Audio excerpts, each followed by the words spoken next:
Well, good afternoon and welcome on behalf of the World Affairs Council of Los Angeles to this edition of the Dan Schnur Political Report. It's a real pleasure to have you with us, and thank you all for joining us today. I'm Richard Downey. I'm the president and CEO of the Los Angeles World Affairs Council, and we're just thrilled that you can be a part of this session today.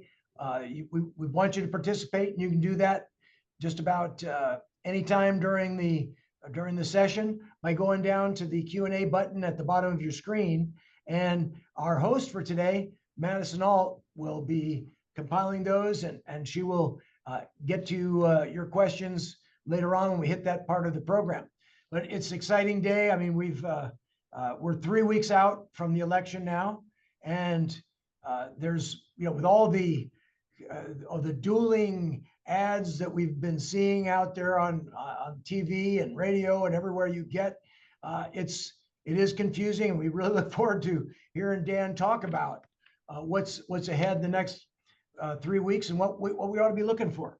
But I want to, by the way, if you have that question and we won't get to all of them during this session, but if in the members only session, which follows this one, Dan will get to your questions. So if you're not a member, please consider joining the Los Angeles World Affairs Council as a member. And by the way, you do not have to live in Los Angeles to become a member. It actually helps us in a big way if you do become a member in a whole series of ways advantages I'd be happy to go into. I do want to thank all of you who have donated in the past few months. Just special thanks to all of you for your generosity. What we've been doing, in fact, I've been signing letters for those of you for whom we have addresses, signing thank you letters. And by the way, all of your donations are tax deductible. So we'll also be sending a receipt for your tax deductible contribution. Which, by the way, for those of you for whom we don't have your addresses, we'll be doing sending those thank yous letters and receipts for tax deductible contributions by email. But for those of you who have not yet had a chance to donate, we depend on donations. So we would be very grateful if you would it's very easy to do. Go to our website, lawacth.org, and there up at the top of the screen, there's a donate button, very easy to do.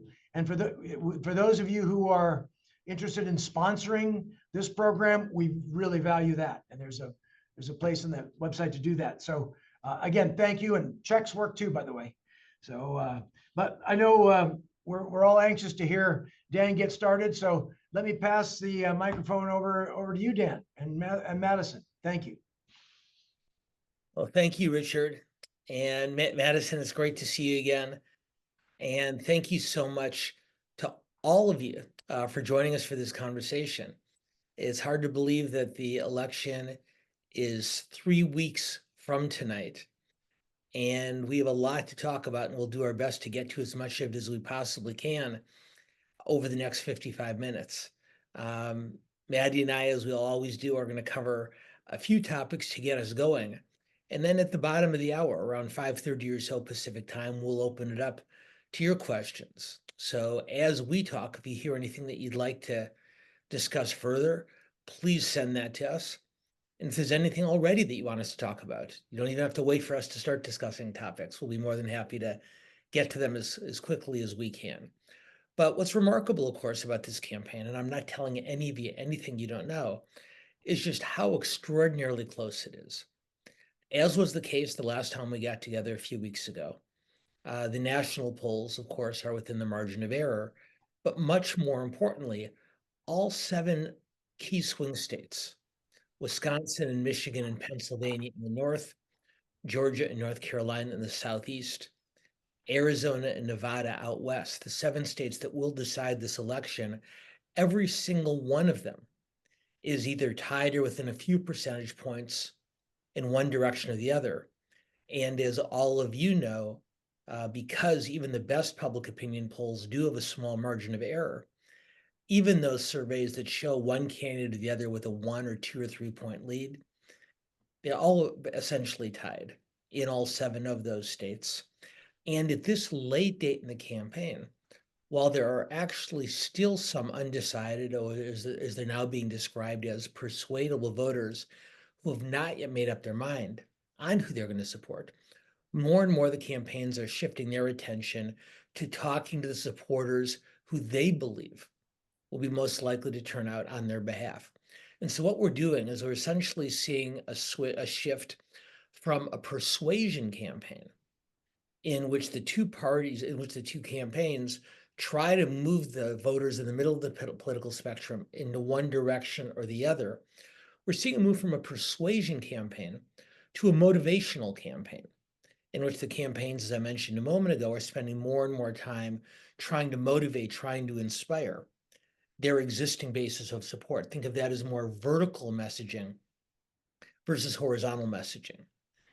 And of course, no matter how hard the campaigns plan for these last few weeks, as we touched on in our September conversation, there's always going to be unexpected events, not just from the campaign trail, but from the outside world. And in years past, for the last many years, campaigns have done their best to prepare for the unexpected, what's known as an October surprise. And the term October surprise was coined during the 1980 presidential campaign, when Ronald Reagan's advisors believed that President Jimmy Carter might engineer a release of U.S. hostages from Iran in the immediate run-up to the election, which would therefore give Carter's reelection chances a boost. And in order to diffuse that possibility, the Reagan campaign began referring to what they called an October surprise. Number one, and their goal there was that if Carter did release the hostages, it would be less of a surprise to the voters, and their hope was that the voters would be more likely to see it as something done for political purposes. I recognize that we've got a good degree of sunlight coming in behind me, so I'll ask all of you to bear with us over the course of this conversation. But back to the political discussion. So now here in this campaign, fast forward 44 years, we've seen a few October surprises over the last almost half a century. Is by 5 minutes after midnight on October 1st, we already had seen not one, not two, but 3 potential October surprises impacting the potential outcome of the election from far off the campaign trail. At midnight on October 1st, the dock workers on both the East Coast, on the Atlantic coast, and on the Gulf of Mexico went on strike. And there was great concern at that point that a broad strike like that one could have economically debilitating effects on the United States in just a few weeks before the election. And while the Biden campaign is probably not by the Biden campaign, while the Biden administration is probably not going to get a great deal of credit for resolving that strike so quickly, there's no question that they dodged a bullet, just not just economically, but politically, because the Harris campaign would have been very, very badly harmed by an ongoing strike with such a direct impact on the economy. The second, and that was resolved fairly quickly. The second is the rapidly spreading war in the Middle East. What we talked about just a few weeks ago, the last time we met, as a Gaza war, has now spread not just to a battle between Israel and Hezbollah in the northern part of Israel and the southern portions of Lebanon, but we've already seen direct conflict between Israel and Iran, with the prospect of even broader conflict coming in the days ahead.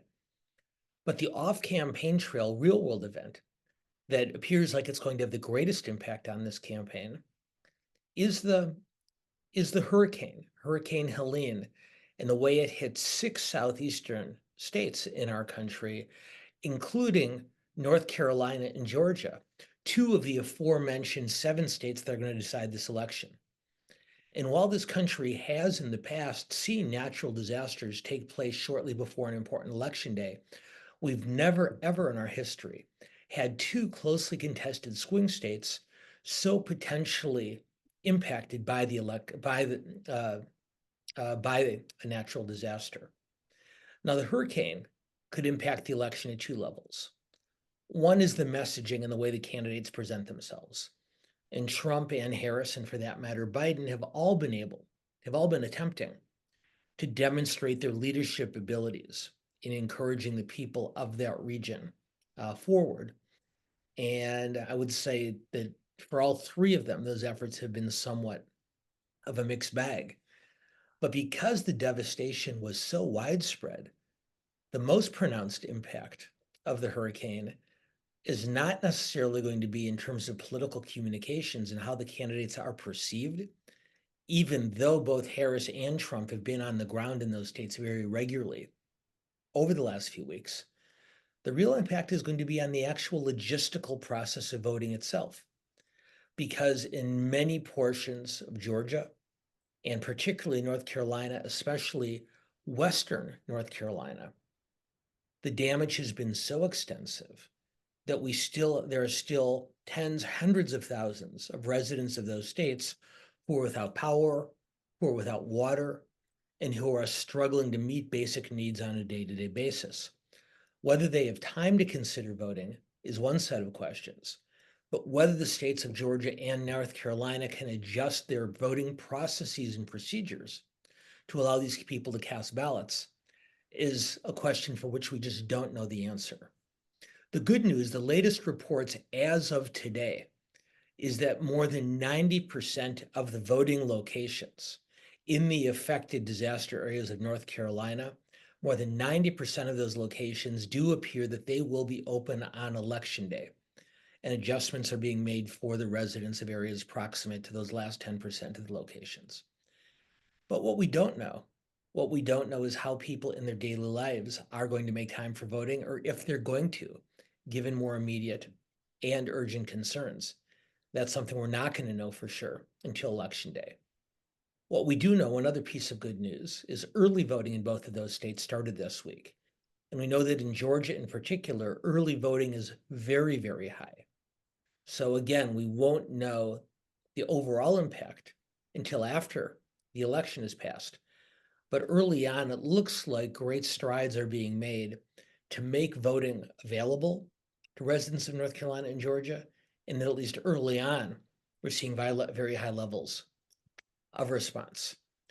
So the last time, Madison, if I'm not mistaken, the last time we got this group together, we asked them which states they thought were to be most impactful in the outcome of the campaign.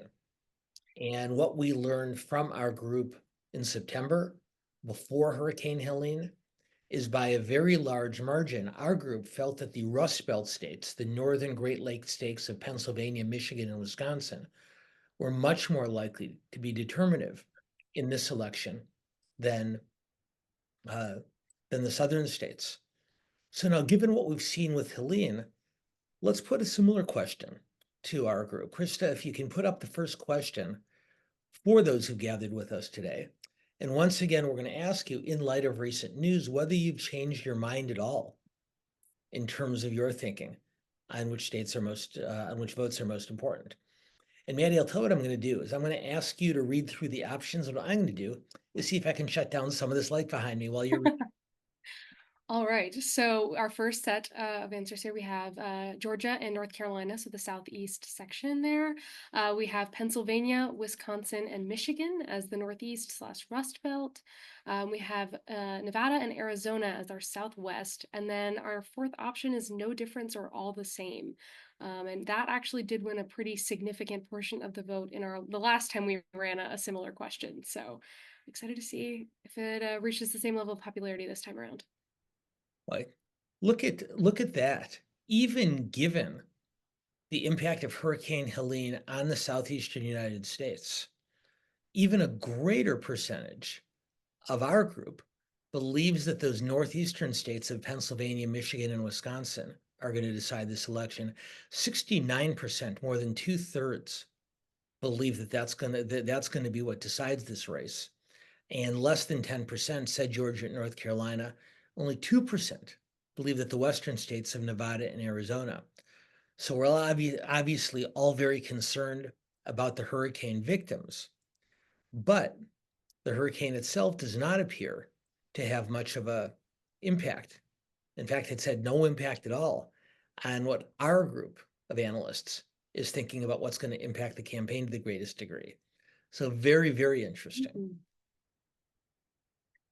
Yes, absolutely very interesting and not necessarily unexpected given the group that we've got and our results last time, but interesting to see.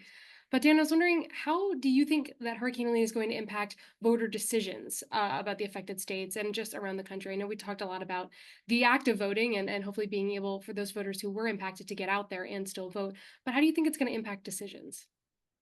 Well, I think there's two ways to think about that question, and Madison, it's a great question.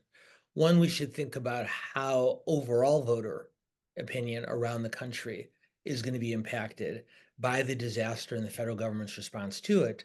But second, we should also talk more specifically about how residents in those affected areas of southern Georgia and western North Carolina are going to, whether they will reconsider their votes in this, in the light of these events.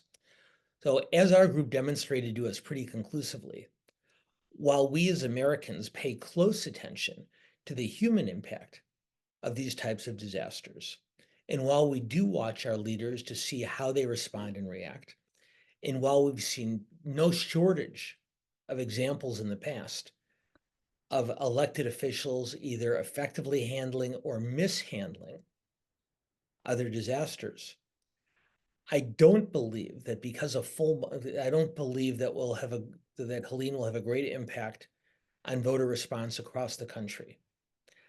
In the past, we saw voters judge George W. Bush very harshly, as well as state and regional officials in the New Orleans area in the aftermath of Hurricane Katrina. We've seen voters come to different assessments about Presidents Clinton and George Bush Sr. in the past responding to natural disasters.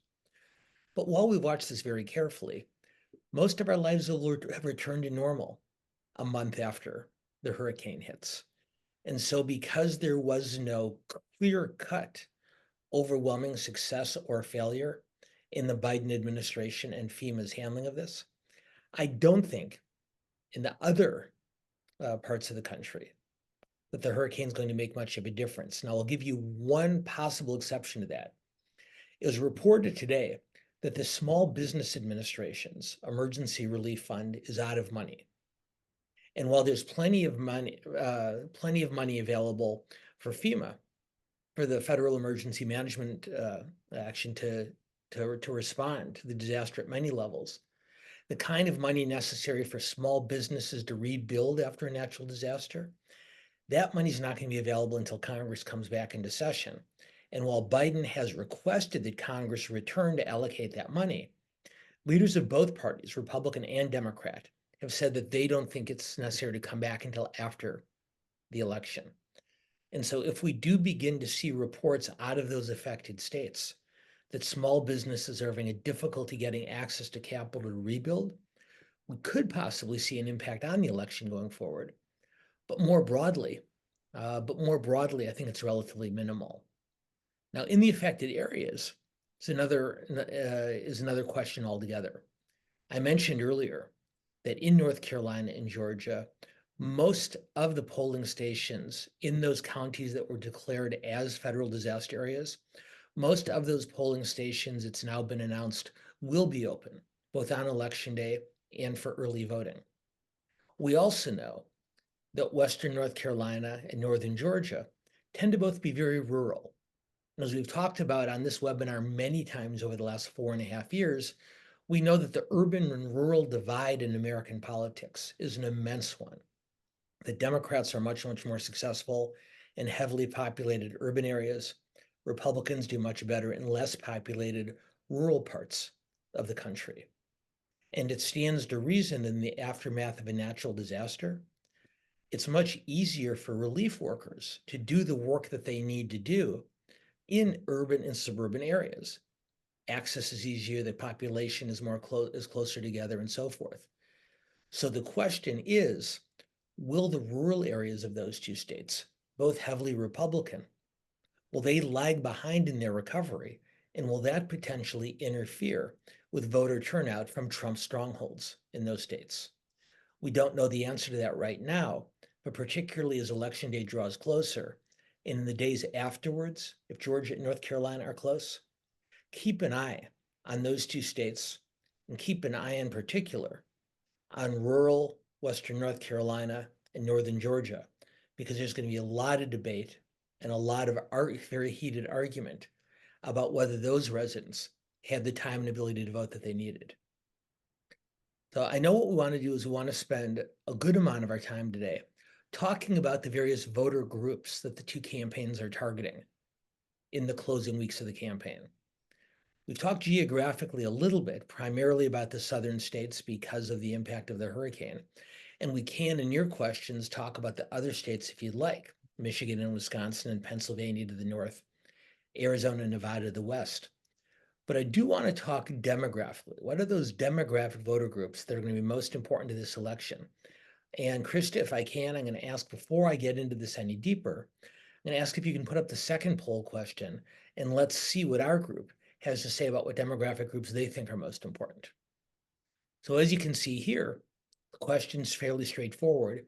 Which demographic group do you think will be the most important in deciding the election? And that's across the country. Is it married female voters? Is it non-white voters, Black voters, Latino voters, Asian Pacific voters? Is it young women? Is it young men? Or is it seniors, older voters of both parties?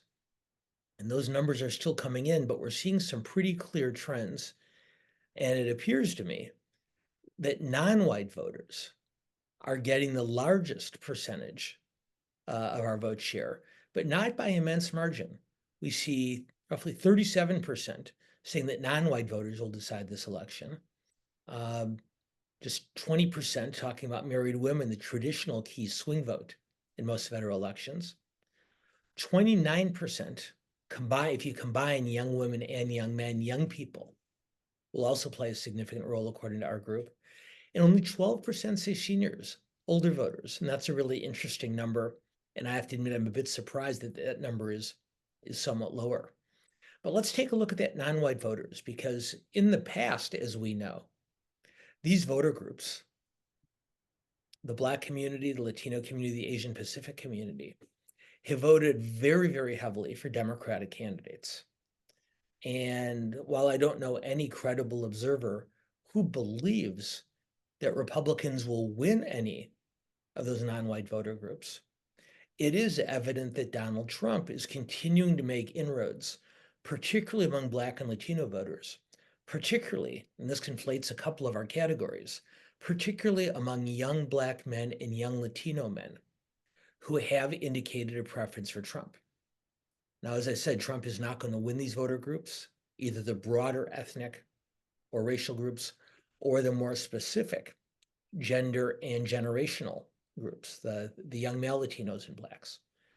But what has many Harris supporters concerned is that Trump is doing much better among these voters than Republicans have in many years. When Barack Obama was reelected back in 2012, he carried the Latino vote by a margin of 44 percentage points. 4 years later, Hillary Clinton won the Latino vote by roughly 36 percentage points. 4 years ago, Joe Biden in his victory won Latinos by 24 percentage points. And right now, it appears that while Harris is winning among Latino and Latina voters, that margin appears to be roughly 16 points, far less than 1/2 of the margin that Obama enjoyed when he won these voters back in 2012. So again, it's not that Trump is winning these groups, and similar trends, although not as extreme, in the Black community as well. And so once again, it's not that Trump is winning these voter groups, but because he's losing them by smaller margins, it forces Harris to look elsewhere for support. And the place where her campaign believes she can build that support, we see two other groups on this list. Number one, they believe that married women, which you ranked at 20%, and young women, married but primarily single at 17%. They believe that primarily because of the Supreme Court's decision to overturn Roe versus Wade 2 years ago, that they can increase support among these two groups of female voters to a much greater degree than Biden or even Clinton did in the past elections. So on one hand, we're seeing these non-white voters beginning to move to some degree toward Trump. And the Harris campaign, while making some effort to keep them, is putting much more time and effort and resources and winning over female voters. So again, they're not really fighting over undecided voters at this point, but the Harris campaign is doing everything they can to turn out women to the greatest degree possible. Trump is doing everything to turn out his base, in addition to his traditional Republican supporters, working class voters, white voters, older voters. They believe that young men who tend to vote in smaller numbers than the rest of the electorate, the Trump campaign, believe that they can motivate these young men to vote to a much larger degree than they have in past elections. If they're successful, Trump will win the election. But on the other hand, if these young men do not vote in significantly higher numbers than they have in the past, despite the Trump campaign's efforts, then they probably come up short. Well, based on these results, Dan, I'm wondering, do you agree with our group? And more importantly, do you think that the candidates agree with the divide we've got going on here? I think the campaigns do agree. Our group right away pointed to non-white voters. And it's very clear that the Trump campaign, as I mentioned, does think they can make significant advances there. And the Harris campaign is working very hard to try to stem those losses. And then the next two voter groups that our participants mentioned, married young and young women, as I also mentioned, these are the voters who the Harris campaigns believe that they can use to offset the losses that they're facing among non-white voters. So Madison, I always knew our group was pretty smart, but it does look like the Harris and Trump campaigns are following their strategic direction on this. How about that? Pretty impressive, I gotta say. I'm not surprised with our group, though. They tend to predict things pretty well. Okay. So what I want to get back to, and I talked about this a little bit earlier, is we're seeing a shift in the campaign from fighting for undecided voters, because there simply aren't a lot of undecided voters left with 20 days to go in the election, moving from a persuasion campaign rather to a campaign of motivation. And what we've learned in politics over many, many years, many decades, is that a successful campaign needs to do both in order to win an election. You need to motivate your base, and you need to reach out beyond your base to persuade those voters in the political center. The Trump campaign is taking a really interesting and a really important gamble in this race. They believe, and Trump's senior strategists have said this publicly, they believe that they can win this campaign solely by motivating their existing support base. They don't believe they need to win the support of undecided voters. So a week or two ago, when Kamala Harris was on 60 Minutes, Donald Trump was talking to Hugh Hewitt, the conservative radio host, and Laura Ingraham, the Fox News television host. Both were following their campaign strategies. Harris to reach out to the political center, Trump to motivate his base. But keep in mind that in order to be successful, a campaign needs to do both of those things. So let's move on to our next question. Krista, if we can put up another question for our group on this. Which candidate do you think is doing a better job of reaching out to undecided voters? On one hand, as we talked about earlier, the Harris campaign is making a much greater effort in this regard. But despite Trump's strategist proclamations, they're not leaving the political center completely untended. Trump, for example, tomorrow is doing a town hall meeting with an all-female audience because his campaign knows that he's losing female voters. So are they making some effort in this regard? And as these numbers come in, it's not surprising that we see that Harris does much, much better in our group's analysis in reaching out to swing voters, if for no other reason than they're trying so much harder to talk to them. But now we're going to put up question number 4. And if you can, Krista, we're gonna flip this around. We know that Harris is working much harder to reach out to undecided voters. We know that Trump is putting in much more effort to try to motivate his base. Question number 4, which candidate do you think is doing a better job of mobilizing their existing supporters? Trump or Harris. Again, we've identified this as a greater priority for the Trump campaign, but the Harris people know that they can't win if they don't motivate their most loyal supporters, young people, female voters, particularly single voters, non-white voters. So the numbers are a little bit closer here, but our group, even despite what we know about their political leanings, this group is saying that Trump is doing better with his base. And I think that's an accurate assessment, because while Harris did a very, very impressive job of mobilizing and motivating loyal Democrats after she joined the ticket back in July, she got these young people, she got these female voters, she got these non-white voters to be motivated in a way that they certainly just simply weren't while Biden was the Democratic candidate. Those efforts do appear to have plateaued. And I think our group makes a smart assessment in which they say by almost a 20-point margin that Trump is doing a better job of motivating his true believers over Harris. So let's do this. We do have more questions for all of you, as we always do. But you know what, Madison? We're at the bottom of the hour. I know, as always, we got a lot of questions. So rather than me just continuing to babble on, what do you say we go to some of those questions and see what our group wants to talk about, and we'll do our best to catch up. Sounds good to me. Let's get started. Let's see. We've got a lot of questions coming in, and of course, please feel free to keep pouring them in as we go. All right, let's start. So we actually do have a couple different questions relating specifically to Asheville in North Carolina, which obviously we all know was severely devastated by Hurricane Helene and is still dealing with those impacts very severely. And so both the questions are referencing how Asheville is a college town, and a lot of the students have now gone home or are no longer able to be on their campuses.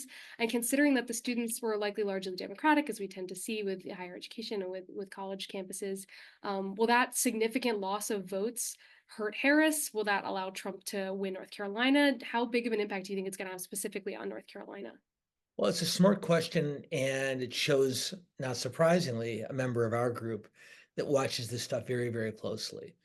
And our questioner is correct to point out that while Western North Carolina is largely rural, and most of the counties that were declared disaster areas did vote for Trump very heavily in 2016 and 2020, the city of Asheville is located in that area. And Asheville is a Democratic bastion, both because of college students and other, predictable aspects of urban life. We know that the Democrats in North Carolina, as elsewhere, are running a very, very aggressive vote by mail campaign. And so while there may be some drop off among college students, I suspect that the drop off among rural voters in more red-leaning portions of the state will be more noticeable than the drop off of college students in other urban dwellers. We're already beginning to see some of those students returning to school, and that plus the absentee and vote by mail efforts, I think, don't eliminate the challenge for the Democrats. But it does appear that they'll be in a position to address those concerns fairly effectively between now and November 5th. So it is an important challenge for the Democrats in North Carolina. The questioner is right to bring it up, but I don't think it has as much of an effect on those voters as it does those in small town and rural Carolina. So thank you so much for that, Dan. I do want to switch. This is a big shift in topic, but it has to do with something you and I talked about pretty recently, which is media appearances by Donald Trump and Kamala Harris. And this question is asking about Kamala Harris's 60 Minutes interview, where she said that nothing came to mind when she was asked if she would do anything different than President Biden. And I was wondering, to kind of adapt that question a little bit, how do you think that appearance helped or hurt her? Trump's lack of appearance helped or hurt him? And what kind of impact do you think that these big media appearances are going to have on the election, if any? Okay, so several good questions in there, and I would say, not just my opinion, but by the admission of many prominent Harris supporters, that her response to the question that she could not think of any differences between her and Biden did hurt her, and it hurt her considerably. The Trump campaign had an ad to that effect up on the air almost immediately, and a number of Harris's advisors, without attaching their names to the quotes, admitted that that did create a challenge for them going forward. From the very beginning, Harris has tried to emphasize that while she's loyal to Joe Biden and supports Joe Biden, that she's not Joe Biden. And that is a difficult balancing act for any vice president. It's a challenge that Al Gore faced when he was running to replace Bill Clinton. It's a challenge going back further that George Bush Sr., George H.W. Bush, faced when he was running to replace Ronald Reagan. But given Biden's lack of popularity and given the widespread perception that he has not handled the nation's economic challenges the way most voters would like, for Harris to say something like that does cause her problems going forward. Now, she has since then made more of an effort to draw a distinction between her and the president, but you don't get a second chance on those type of questions. And if Harris is not elected president this year, I suspect that that one sentence will be pointed to not as the sole reason, not even the main reason, but an important reason as to why she lost the race. Now, the good news for Harris in this regard is these interviews don't carry the same kind of weight that they did in a pre-digital era. When Bill Clinton, or for that matter, George W. Bush or Barack Obama went on 60 Minutes, that was the type of interview that captivated the nation. And while an interview like that still has a disproportionate impact because of the platform, it's not affecting voters the way it once did. While the Trump campaign, as I mentioned earlier, has turned that misstatement into paid advertising, presenting that message in the context of a paid ad is generally going to have less of an impact than it will in the news context itself. And because the audience for traditional news programs is so much lower than it has been in previous eras, while this is certainly not a positive moment for the Harris campaign, it's not a debilitating one, and certainly is not going to have the same kind of negative impact that it might have in prior years. Thank you. And another one, this is a kind of a two-sided question. We have two questions about this. So it's talking about in 2016 and 2020, polls significantly undercounted support for Trump. And do you think that that is something that's still an issue? Or do you think it's better able to capture that sort of hidden Trump vote now in the polls that we are seeing, even though we are still seeing, like you said, a pretty close split between most states? I think there's a couple of things to remember about public opinion polls. One, as I mentioned briefly earlier today, every poll, no matter how precise, has a margin of error. No pollster is presumptuous enough to believe that their numbers precisely reflect the preferences of the electorate. And so most polls have a margin of error built in of plus or minus between 4 and 6%. So if you see a poll that shows you, Madison, running at 50% and my campaign running at 45%, that means you might be 5 points ahead. It also means you might be tied, or that you might be 10 points ahead. We don't know. And when an election's not close, we don't really worry about the margin of error. If one candidate's beating another by 10 or 15 points, the fact that the polls show a margin of error doesn't matter that much. But when an election's very close, the difference between one candidate being up 2 or 3 points and the other candidate being up 2 or 3 points is much more seminal, much more important. So we pay much closer attention to those poll numbers. And so I think it's important to remember two things about the polls. Number one, they're not meant to predict outcomes. They're simply meant to assess the electorate at the time the poll was taken. But second, to remember that they're not exact, and that a margin of error, particularly in a race this close, means that almost all the polls, for all practical effect, show the race to be tied both nationally and in the 7 key swing states. That said, in the last 2 elections, there has been a considerable undercount of Trump supporters. And there's a few reasons for that. One is the most conservative voters, like the most progressive, tend to be very suspicious of media, and they tend to be very suspicious of media-sponsored and establishment-sponsored polling. So a lot of very conservative and a lot of very progressive voters simply refuse to answer polls. They refuse to answer polls at all, or if they do, they intentionally mislead the person asking the survey questions. So we tended to see in 2016 and 2020, Trump voters refusing to answer. So that would have led to some undercount.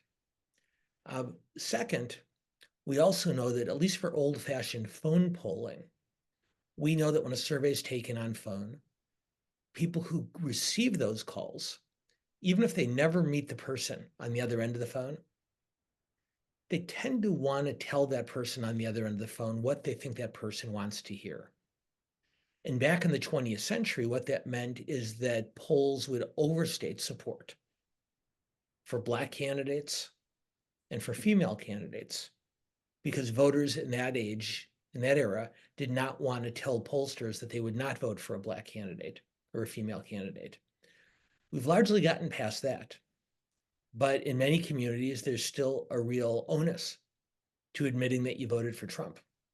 So we do know that in both 2016 and 2020, a lot of respondents didn't tell pollsters the truth, not out of malice, but because they wanted to tell the pollster what they thought they wanted to hear.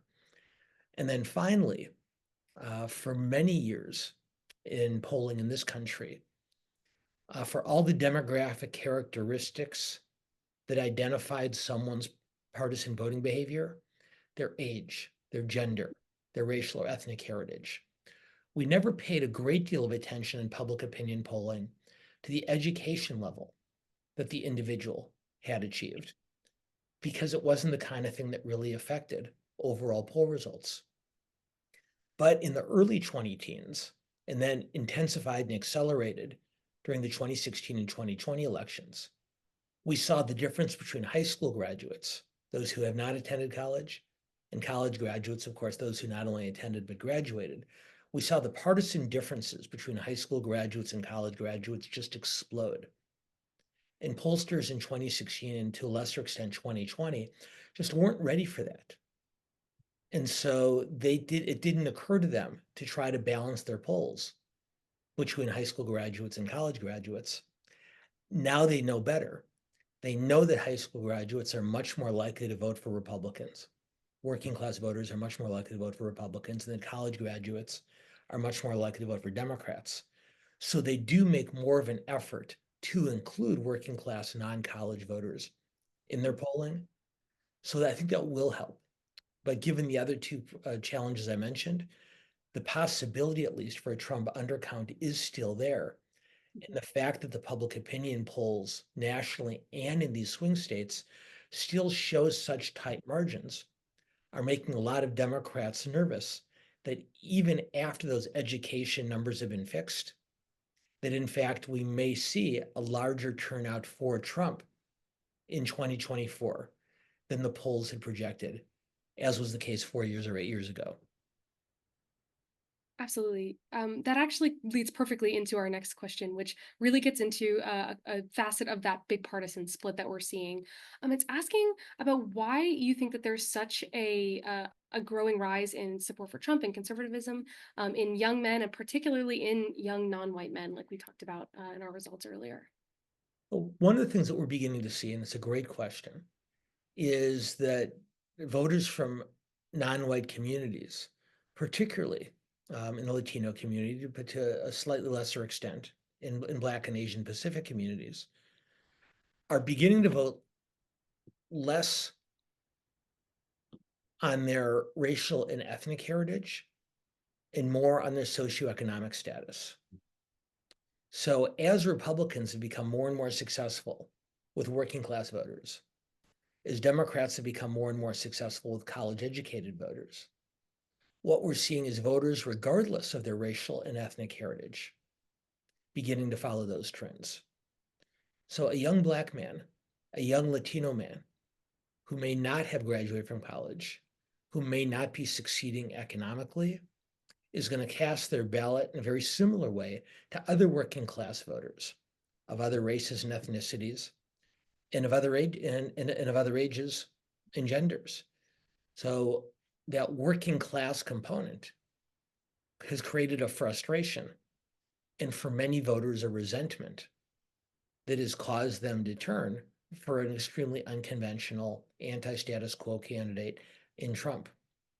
And so as we've seen over American history, as almost every immigrant group has spent more and more time in this country, we see their ethnicity becoming less of a determinant for their vote as they become more acclimated. We saw this with Irish and the Italians. We saw this with Eastern Europeans. And now we're seeing this a bit belatedly, for reasons we can talk about later, with the Latino vote, where again, socioeconomic status becomes more of a determinant than racial and ethnic heritage. Once again, and I can't overstate this, and I've mentioned it a few times already, Trump is not going to win the Black or Latino vote. He's not going to win the majority of Black or Latino young men. But by achieving a greater vote share in these communities, that means he doesn't need as many votes from other portions of the electorate in order to win these key swing states. All right. Thank you so much for that. And then you think we got time for one more? Absolutely. All right. So this question is asking if either Harris or Trump is declared the winner by a very small margin, how serious do you think the response from either side is going to be? Boy, there's no question that a close election is going to lead to a lot of anger and animosity from the side that lost. And we're almost certainly going to see challenges in a close election. Legal challenges, political challenges, and community-based challenges. And Trump once again today, in an interview with John Micklethwaite from the editor-in-chief of Bloomberg, very specifically did not say that he would recognize the results of the election if they were not in his favor come November 5th. The more encouraging aspect of this discussion, though, before anybody gets too upset, is my own belief is that while a close election is likely to lead to those types of challenges, I believe, and we've talked about this before too, that the political and legal and voting infrastructure in our country, in our key states, is much better prepared for these types of challenges than we were in 2020. Very few people after the 2020 election anticipated the kind of anger and the kind of animosity and the kind of confrontation that ultimately took place. But over the last 4 years, we've seen election officials around the country, we've seen the courts around the country, and we've seen the political infrastructure around the country prepare itself to a much greater degree. And while that certainly isn't going to eliminate any post-election arguments, it means that the deciding authorities are much better prepared to deal with them than was the case 4 years ago. It's also worth remembering that in the aftermath of the 2020 election, Congress has clarified some of its own rules governing election challenges to make it much more difficult for the losing campaign to get Congress to act to overturn an election. And that's something we paid immense attention to, of course, on January 6, 2020. It's something we didn't pay nearly as much attention to after the inauguration, but Congress, and give them some credit on this one, they clarified 18th century laws to make it much more apparent what their role was in a post-election challenge. And the end result is that it will be much more difficult for an aggrieved losing campaign, whether Trump or Harris, to mount a challenge, at least a successful challenge against the results.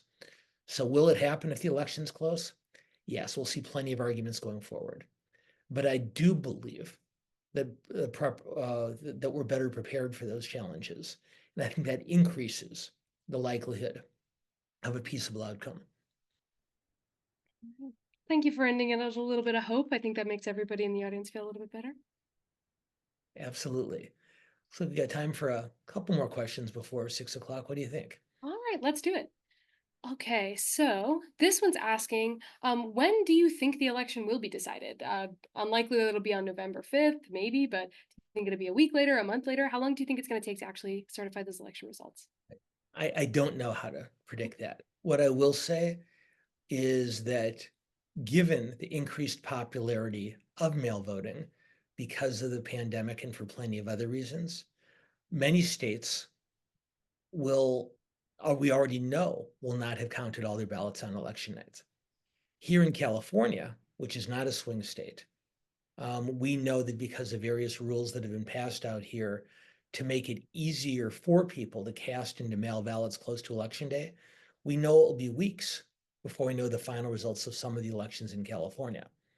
Now, California's electoral votes are not going to decide this election, but in states like Georgia and in states like Pennsylvania, arguably the two most important of the 7 key swing states, it is virtually guaranteed that absent a landslide in one of those states, we will not know the results from Pennsylvania and Georgia on election night because they will still be counting votes that were cast before November 5th.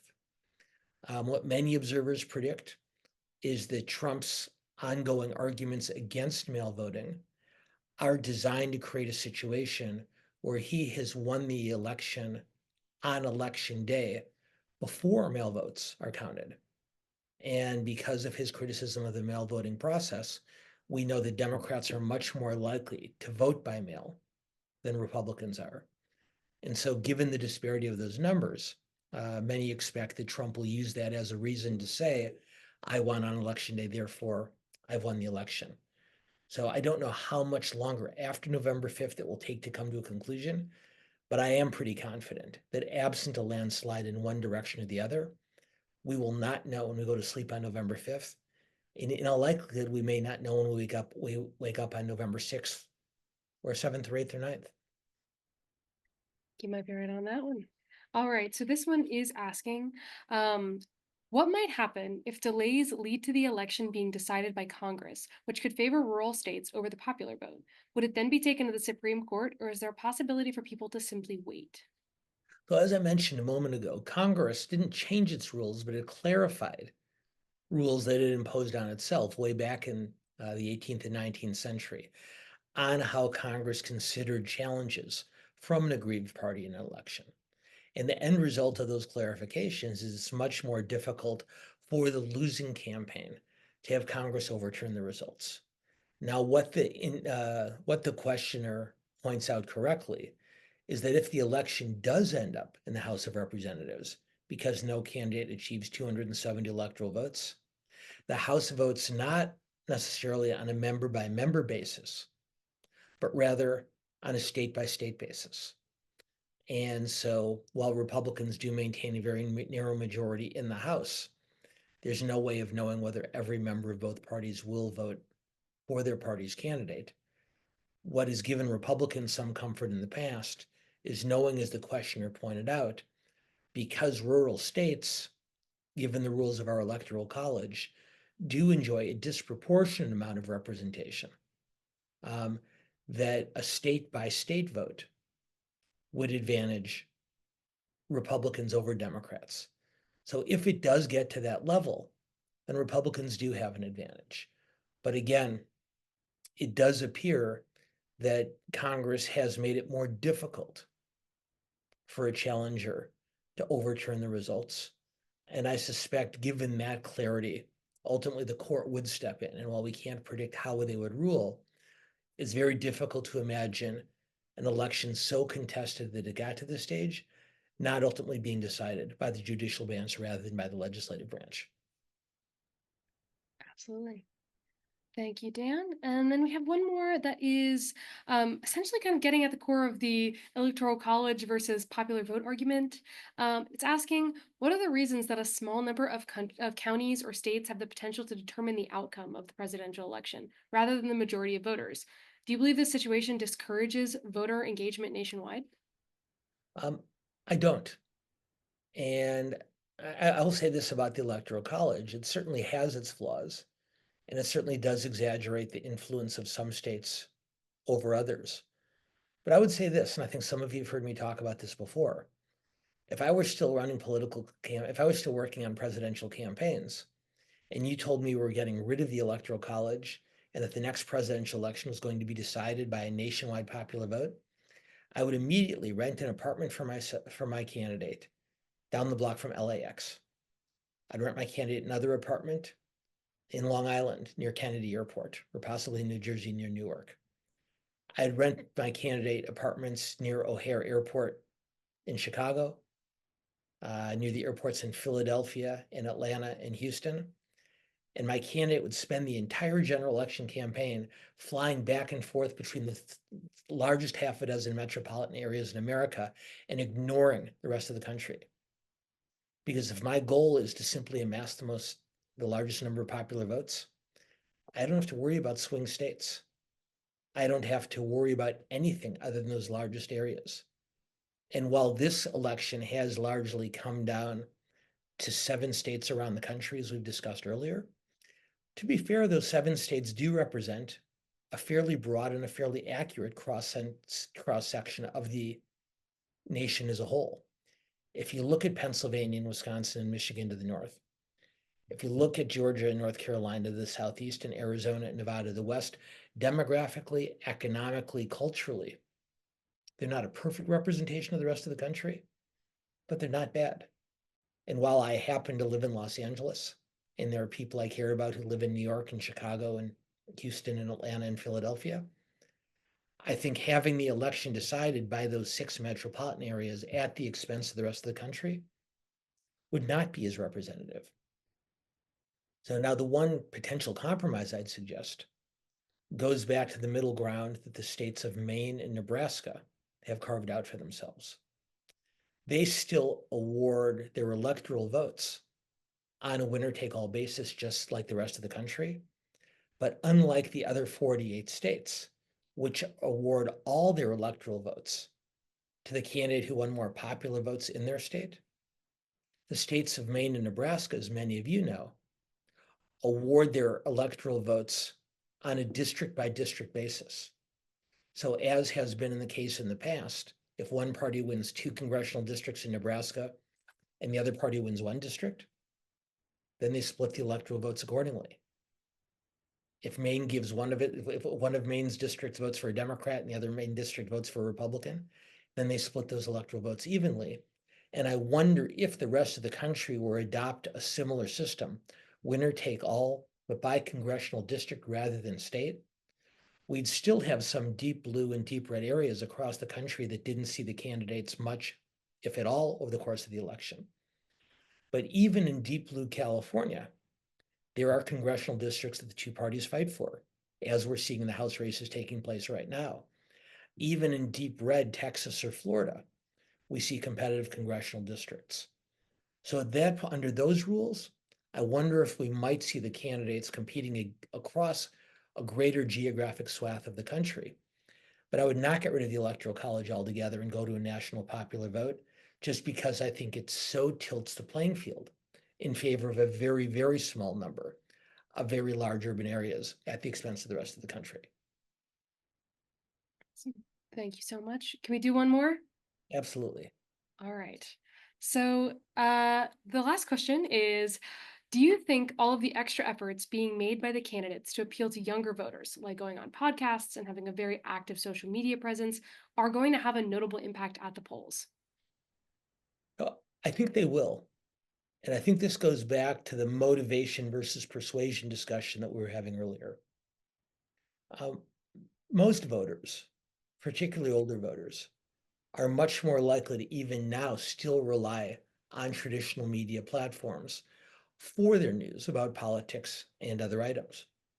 But given the growing popularity, not just in Generation Z, but among a much broader range of the electorate, given the larger number of voters who rely on social and digital media as secondary and often primary news sources, I do believe the efforts that we're seeing by both Harris and Trump, not to persuade undecided voters, but to motivate their existing base on podcasts, on digital media, on on other non-traditional media platforms, I do think it can be an effective way of motivating existing supporters. In other words, someone who's not already invested in Kamala Harris is not going to go on the Pod Save America or the, as they call it, the Call Her Daddy podcast. But Harris's most loyal supporters will. And those young men I was talking about earlier, they're going to be going on other non-traditional platforms in order to have opinions reinforced and strengthened rather than changed. So if this does come down to an election about who can turn out their base more effectively, these are not only helpful tools, but they're indispensable tools toward turning out a much larger and larger percentage of the electorate. And I suspect by 2028, their impact will be even greater. Wonderful. That's all of our questions, and I think that's just about all of our time. Thank you so much, Dan. And also, if you don't mind, I'd love to take a second to say hello to my grandparents in the audience tuning in from New Jersey. I've talked so much about how much I've learned on this being part of this program, and I just wanted to say hi to them. And thank you again, Dan, for letting me be a part of this.